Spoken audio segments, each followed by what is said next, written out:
Hello, everyone. Thank you for joining us here today. My name is Mickey Feldman-Simon, and I am the founder of I Am Back at Work. And I have Sina Block here today. I'm very excited to have her joining us and presenting about the 7 steps to guide your transition back to work. I hope you join us in other webinars as well, whether it's the ones on demand or we have an amazing plan coming up for 2019. Just before we get started, I want to make sure that you can control the webinar panel and that you can move it out of the way if you need to and ask questions. So the webinar panel looks either like the image on the right where it is closed up or the image on the left where it is expanded. To open and close it, you just click on the orange arrow and then it will open or close the webinar panel. Now, if it is now obstructing the PowerPoint, you can just drag it out of the way by clicking at the top of the panel, whether it's open or closed, and just click and drag it out of the way.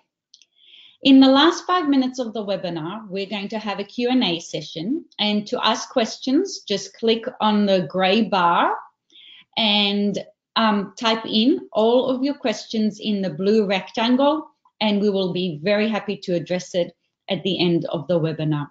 And now I'm going to pass it on to Sina. Thank you, Sina, and thank you everybody for joining us. Thank you. I'm sorry? That's it, I just turned my camera off. It's up to you. Okay, great. Here I am. Hi, everyone, and thanks for joining us. I wanted to start with a little bit about who I am, and thank you for the opportunity to be here. I'm excited to share this information. I came through a transition like many women do, and so I'm going to share a little bit about my personal story. But before we start, I am a certified organizer coach and a productivity expert. I'm the founder of sanespaces.com, it started as an organizing company, but I kept my name as I moved into the business of small business and solo business coaching. My niche is solo entrepreneurs, professional women, and entrepreneurs with ADHD, which is why I pursued the certification as an organizer coach, because they kind of go hand in hand. I also, along life's way, created an assessment tool for your productivity personality. What makes you tick in terms of how you manage your time and organize your space. And so I'm excited to be here and happy to talk about the transition stages that I've developed and that I work with my clients. So I'm going to stop sharing my screen. Hang on.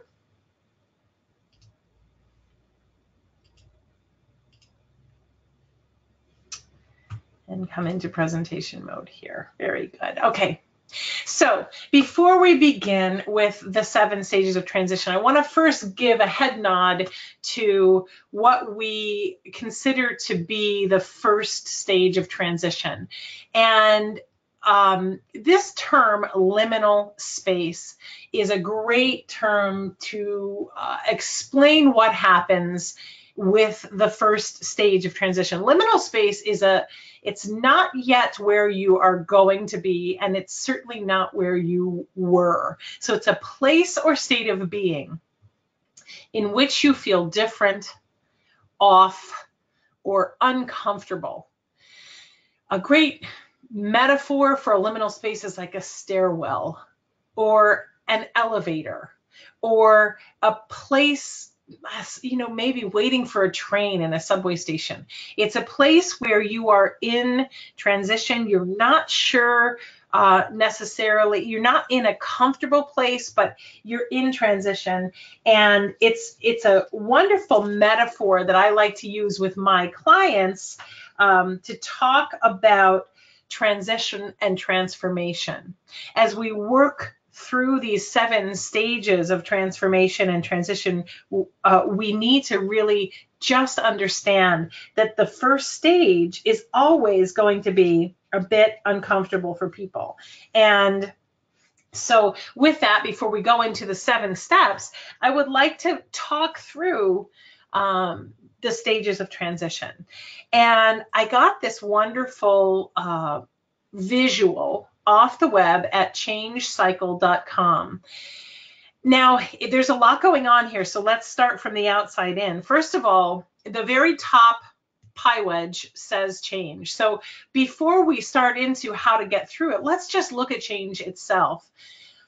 The first stage is typified by loss. In life, when you go through major changes, maybe leaving a job or loss of a job, you will often, this first stage is typified by almost a paralysis. Like I remember after my job was eliminated, I remember coming home and as a person who's normally, full of life and energy and decisions, I came home and I was really devastated. I remember sitting in my living room and just kind of staring off. And that loss, that reality of loss set in very hard. And I remember my husband coming home and, giving me a hug and everything. And then he basically said, well, let's go out to dinner. Where do you want to go? And I remember not even being able to choose where I wanted to go. Like it was that much of a sense of paralysis. So in any transition, if you're leaving a job, or maybe you're getting ready to launch back into the work world, or maybe you're facing some kind of a change, maybe you're facing having a child or another child, but there is a sense that is very typical of change, of loss, and that is stage one. As you move from stage one, you're asking yourself, can I live with this? Can I deal with this? What's the worst that will happen? All of these questions are coming up in your head, but very much difficult. You're starting to move to stage two on the right side of the chart when you start feeling like you're dealing with reality. You've identified the loss, you're moving into a little doubt, but dealing into reality. So when you're in this stage, it's a great time to gather more information, because what you're going to find is you might feel feelings of resentment. The loss is really kicking in and you're still in the red. You're not through change. You're still in those early parts of change. During this time in any transition, you might feel resistance as a behavior. So any options might be shot down. You're still in that state, those early stages. And so there's still some loss. You might be very skeptical. What's a great thing at this stage is to really gather information. It's hard to do if you're shut down and if your mindset is really fixed. So stage two is a great time to surround yourself by positive people and people who can help you. With transition also then moves into stage three, which what's going on, you're uncomfortable about what's going on, you're going to need to do something different. You're probably feeling confusion, and you might be spinning your wheels a lot. You might be very uncomfortable, maybe faking it until you make it. At this point, you're in stage three. Now, there's a danger zone that happens with transition between stages 3 and 4, and that is you can get stuck on that negative side. You can get stuck in the fixed mindset. Let's just use the example of loss of a job. Well, I've lost my job. I can't go back to where I was, and I don't really know what I want to do going forward. I know for me, when my transition happened, my children were young and I had been traveling quite a bit.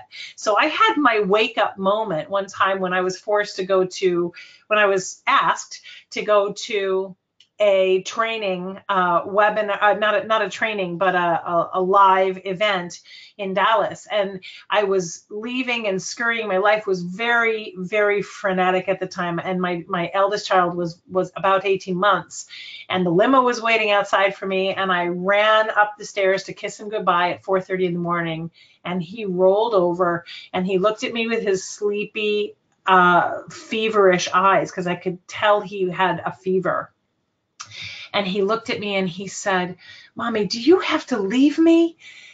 And I was stopped in my tracks because I immediately said no. And looking backward, I realized that that was probably a starting point for me to make a change. And it wasn't too long before, there was a job transition and we went through an entire restructure.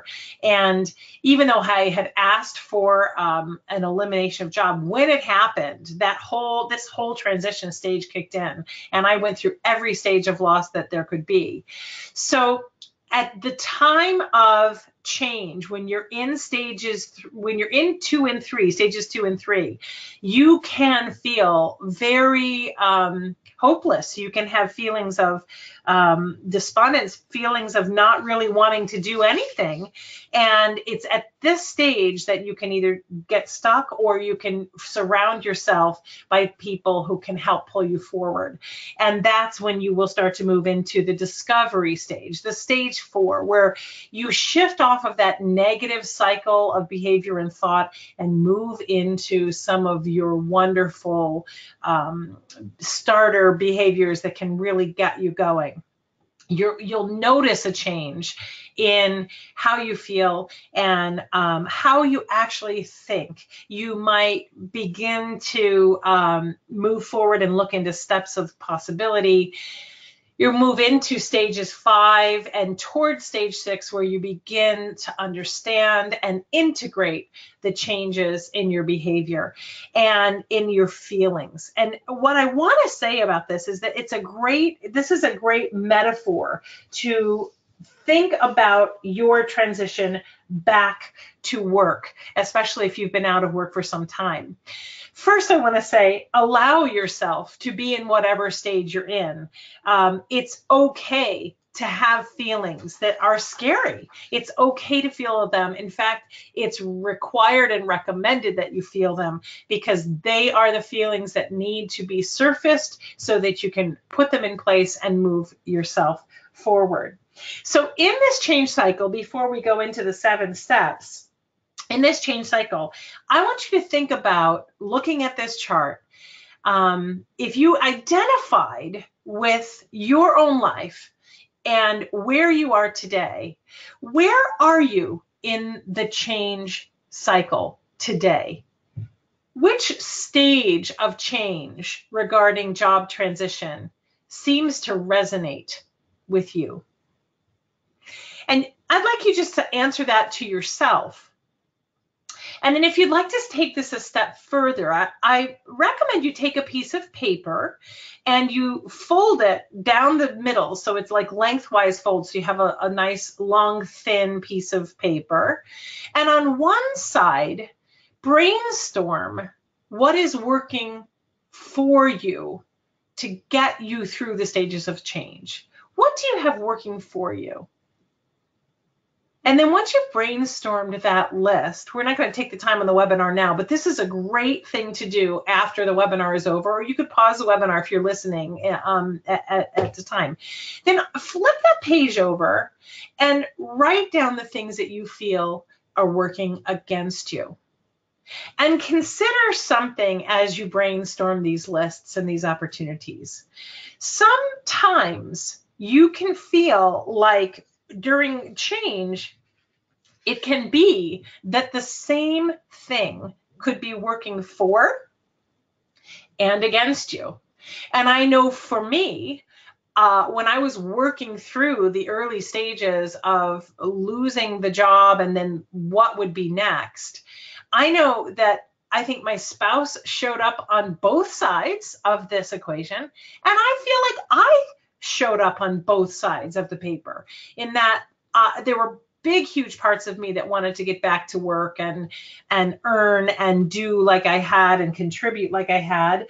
And then there were also big parts of me that had feelings of wanting to stay home and be close to my kids and not miss a thing.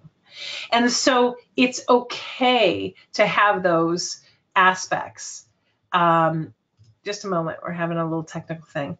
It's okay to have those aspects on both sides. And the reason I recommend that you actually write down what's happening for yourself on both sides is it gives you what we call in coaching perspective. And perspective, a shift in perspective is a shift in behavior, and results. It's that simple. Once you change your perspective on things, it's almost innate for you to take a different action. So with that in mind, one of the things that you're going to need to always face if you have a change ahead, and if you've had a change in position or a transition ahead, is the aspect of childcare. And as a business coach, and as a business coach who works with professional women, so many professional women are also moms. And I have worked with tens, if not hundreds, of women who have had to deal with this issue of what are we going to do? And childcare before, during, and after the transition is a real thing. I think a lot of times we think that, oh, if we're not working, we can just do everything we need to for the home and for the children. And I can tell you this, that depending on the age of your children, that can be a full-time job, and it can seep in many areas. So think about your transition, where you are in transition stage, and really discuss and work through childcare. If you are a single mom, for instance, this is another really difficult thing, because as a single mom, you either have to hire help or barter help or have someone available. So childcare is an issue, and I can tell you that as many people as I have spoken with who think they can do childcare and work at home at the same time, it's a very, very, very difficult thing to do, because invariably children will take precedence, and their behavior and needs will take precedence over work if you are solely responsible.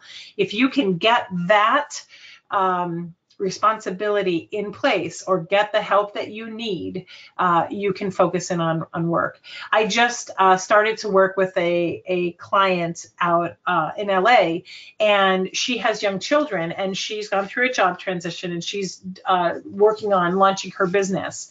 And she never took her children out of childcare. She kept them in after she lost her job, so that she could have the space that she needed to work on her business planning. And so what I noticed about her versus a client that I had taken on who had her children playing about during conversations, during calls, the results that that person was able to get were much slower to come by, because in my opinion, she was constantly distracted. So the child care question is a huge one. And I recommend that if you want to work on your business or work on going back to work, that you give yourself the gift of your own time and undivided attention, however that works out for you. If it's evening time, if it's morning time, if it's daytime, but have someone there to take care of that major responsibility before, during, and after your transition. Okay, so let's talk about the 7 steps. The 7 steps of making it through transition. Well, the first step, of course, is to define the before, during, and after stages of where you are. And that's why that change model works really well when we layer it underneath the 7 steps you need to take. One of the things that I work with clients on is to actually have them chart what their life was like before the transition or before the change, and what their life is like now, and to again gain that perspective of where they were and where they are right now. That sets up excuse me, that sets up a furtive ground to then go deeper into an assessment of your core values. We then move toward your ideal work, update your resume as part of the process, explore the options, hone in on your skills, and then create an action plan. And we're going to take each one of these at we're going to take another layer of the skin back and take a look at them specifically. But this is my Relaunch Mom 2.0 blueprint. And I have it as a cycle because I do believe that there are cyclical things that happen in your life. And whenever a big change happens, the first step is to get clear on where you are, but you always want to go back to your core beliefs, strengths, skills, styles, and interests, because when you start making moves in your career that are out of alignment with who you are, it's very, very difficult to feel good about them. So this is how it layers on top. And so let's explore them a little more closely. One of the key steps that you can do even after this webinar is to create a timeline of your life in that first stage. And it sounds ominous, but it ends up being really, really fun. I work with clients to do this, and it's one of the first stages we do. I have them sit down at their kitchen table and put paper in a line and then create a timeline of their life. So however old you are, you start with 0 and you go to your age on the right side of the line, and then you fill in your major accomplishments, jobs, roles, tasks, and major things that happen in your life. This timeline is a great way to set the stage and to then go deeper when you start thinking about interests and skills and job satisfaction. We then move into a series of exercises and ways to identify who you are based on your core skills, the superpowers that you have, the things that you can do without even blinking an eye, and your strengths. Because I truly believe that building your career after transition the best way to build a career is to build a career that's solidified in who you are and how you want to serve. And so this element of stage 2 of really understanding what you are, what your strengths are and your talents, and building your next career transition off of those is really important. The third step is to create your ideal day. What would it look like if you could wave a magic wand? What do you dream about being able to do? What job, or if you're going to pursue a job back at work, what looks great? What if not going back into a job or getting some kind of work, what if you were to chart your ideal day as a business owner or as a contractor or consultant? Keeping that in mind will help you in several ways. Number one, it'll help you set appropriate goals. Number two, so for instance, if you are going through job loss, one of the first things that you're going to want to do is go back into the market and go get another job. But if you do that without any of this level setting and realigning internally, you could really cause more stress and so forth. So you need to look at who you are, what your skills and talents are, and what you're great at before you go toward that next step, if it's going to fit and help you live the life you want to live. After you're done with the journaling and dreamscaping, and you're identifying the type of work and how you want to work, how work fits in your life, now's the time to update your resume. And this process, it's usually easier and more rewarding than you think. And it's one of those skills I just offer, when I work with clients. Sometimes people just come to me to work on their resume because it seems ominous to people. But one of the best things you can do, even if you choose that you're not going to go back to work, is to actually update your resume, especially with your most recent job position. One big reason is that everything is done online now. And with LinkedIn profiles and online sourcing and all the different job boards that are out there, it's great for you to have an updated resume. And I think it's an essential step for you to even just set up your LinkedIn profile, if not to have it on hand. So this is a really critical step. But I leave it a step 4 because it's kind of that turning point. If you think back to the transition stages, this is where you're looking at those resources and anticipation, and you're moving into that next phase of discovery and transition.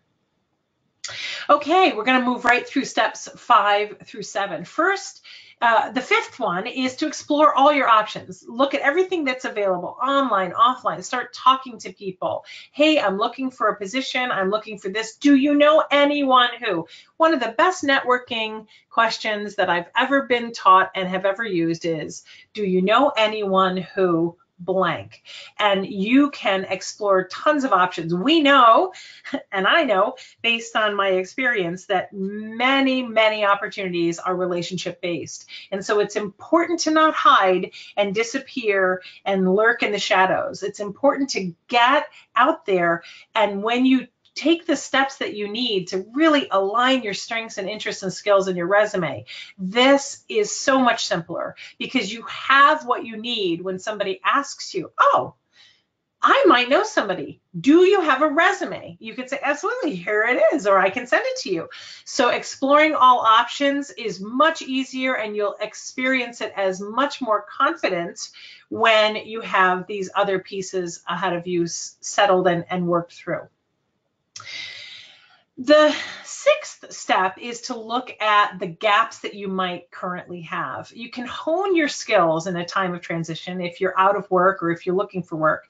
This is a great time to think about interviewing, networking, and then build those skills that might be performance related, soft skills related, or technical. A lot of people go through job loss, and when they get through those early transition phases, you can start building your technical skills. If you've always wanted to know how to work HTML language or web development, maybe that's something that you could pursue. Maybe you want to hone your technical presentation skills. Maybe you want to hone sales skills as a performance, or management skills. There's so much available online to help you.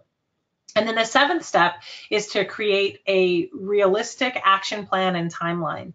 And here's what I always say. Those always go together with me, because an action plan is only useful if you're going to take action. And so that's why I always recommend that whenever you build goals or actions, that you limit yourself to a time that you're going to work on them and give yourself a timeline. And so those are the 7 steps. And if you need support during any of them, there's many areas you can turn to. There are often local colleges and universities within an hour's drive of probably where you're located. Even I'm located in the Pocono Mountains, and within 35 minutes, 40 minutes, I can get to a college. And 50 minutes, I can get to a couple of universities. So local colleges and universities often have back to work programs. They have adult education programs, or you could take a course. Another way to build skills and strengths and interests and help you transition this gap is to volunteer. You will need the support of your spouse and family, and it's a great idea to, it's hard when you're going through transition. The easiest thing is to hide and think like you're going to disappear. The hard thing is to just come out with it and say, here's where I am, and I would need your help and support. And having the support of your family and spouse is a hugely different space than not having it. So talk about your transition with them. Talk about your goals. Talk about your insecurities. Talk about what might be available, and ask for their help and support. There are always free resources, local libraries, local career centers can help you. SCORE is there. Usually small business development centers are available, and they're free of charge for people in pretty much any chamber of commerce in any town or locality. Another great support system is an accountability buddy. Somebody who might be going through it or has gone through it, somebody who can hold you accountable and share calls with you, either daily calls or weekly calls, or routine calls where they can check in and keep you on track, because it's very easy to slide back into spinning your wheels and doing nothing. Or work with a coach. And this is where a coach who knows the process and who knows the step-by-step process can be incredibly helpful, where they can, at the time that you need the support, they can lead you through the process.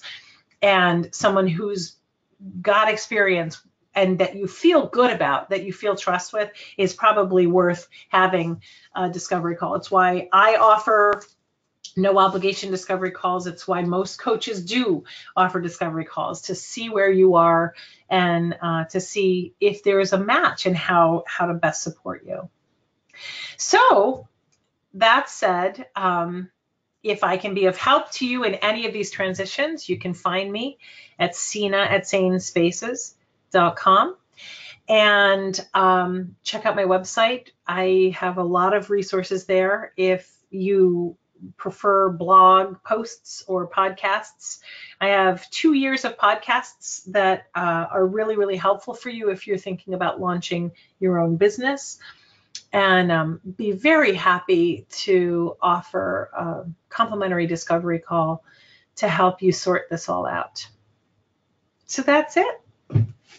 Well, thank you, Stina. Thank you so much for all this valuable information. I encourage you to ask questions now. We're happy to answer all of your questions. And I also wanted to add in, I know that a lot of people see the resume part as something scary and where do you start? And I encourage you to just think of the resume as a tool to basically do an inventory of your experience, of the skills that you've acquired throughout the years, and start by writing down the different experience that you've had in different places. And it's like a mirror of all the things that you've actually accomplished throughout your life. And often I see it as actually a confidence building exercise. And only later on start looking at the job descriptions so that you can see how to match them, what you should highlight and what keywords to have. But first of all, just get some basics down there so that you can basically revisit your experiences and your accomplishments. And there's also lots of webinars on the I'm Back at Work website that can help you with writing your resume. I also want to invite you to join the I'm Back at Work's free Facebook group. It's a women's only group, and we support each other. We help with accountability through the work search and through the career process. There's daily tips for success. And I also advertise open positions that we hear about. So I encourage you to join that. It's the I Am Back at Work Facebook group. So we have no more questions today, Sina. So thank you again for joining us today, and thank you everybody else that is on the webinar. And I hope to see you back here soon. Thank you. We have some thank yous coming in, and you're right, Anime, that daily life does eat up a lot of the day.